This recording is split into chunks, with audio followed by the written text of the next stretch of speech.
दोस्तों मेरे YouTube channel में आप लोग का बहुत बहुत स्वागत है। आज मैं आप लोग के सामने हिस्ट्री के महत्वपूर्ण प्रश्नों को लेकर आया हूं, जो super TET NTPC group D से संबंधित महत्वपूर्ण प्रश्न हैं।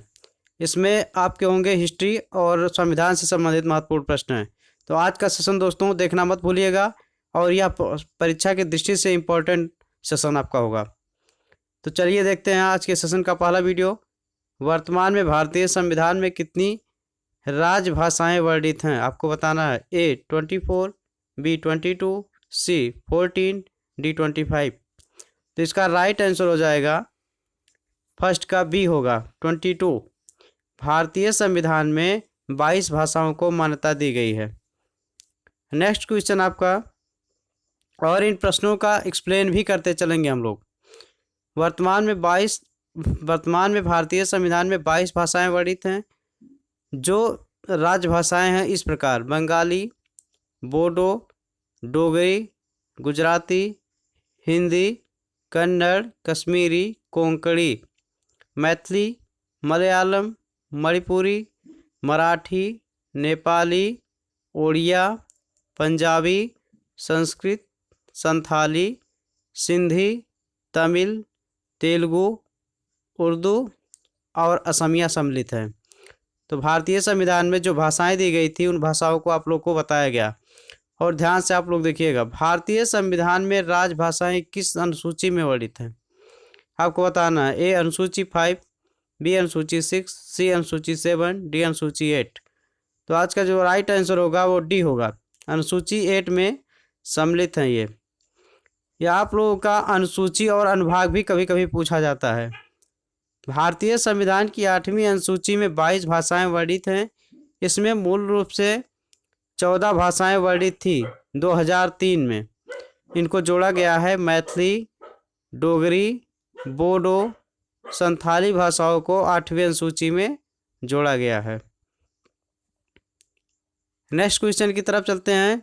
निम्न में से कौन सा कथन राजकीय भाषाओं के संदर्भ में सही नहीं है?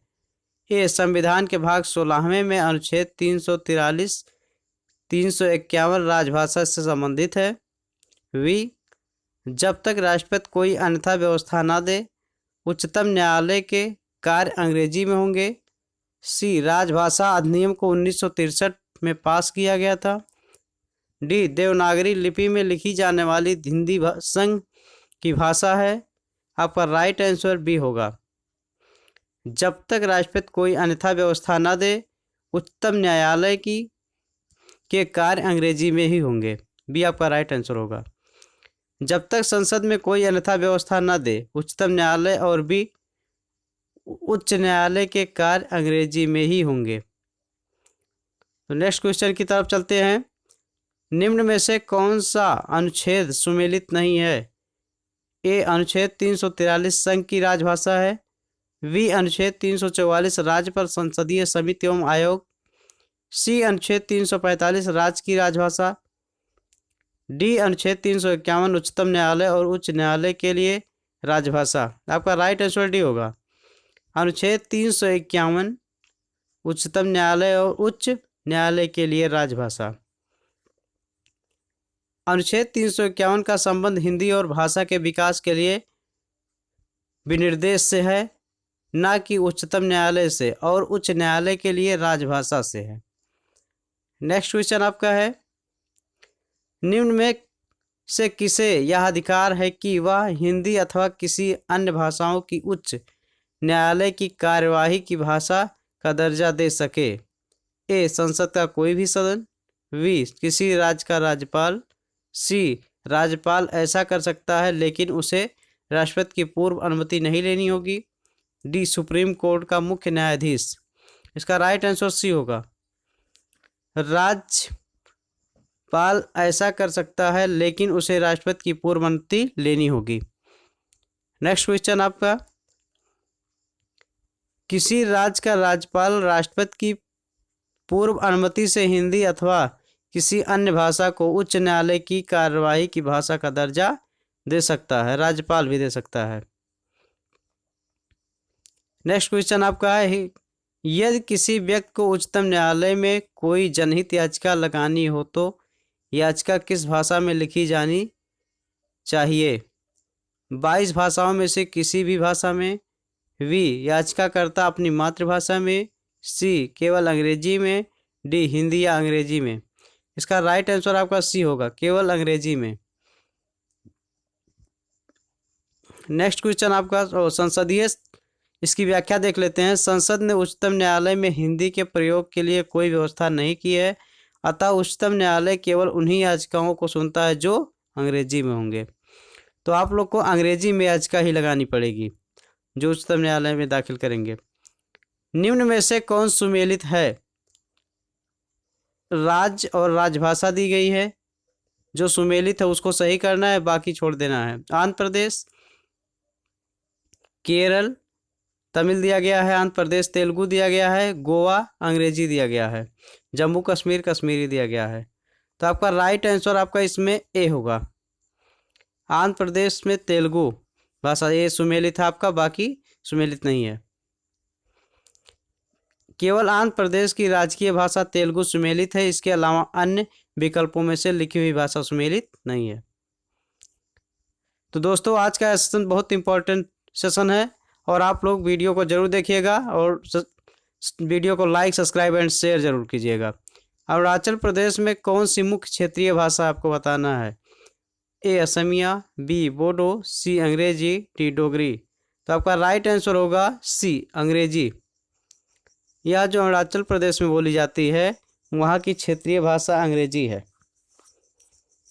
मेघालय, अरुणाचल प्रदेश और नागालैंड में राज्य की मुख्य क्षेत्रीय भाषा अंग्रेजी है, क्योंकि नागालैंड की राजधानी कोहिमा है, कोहिमा में अंग्रेजी ही बोली जाती है।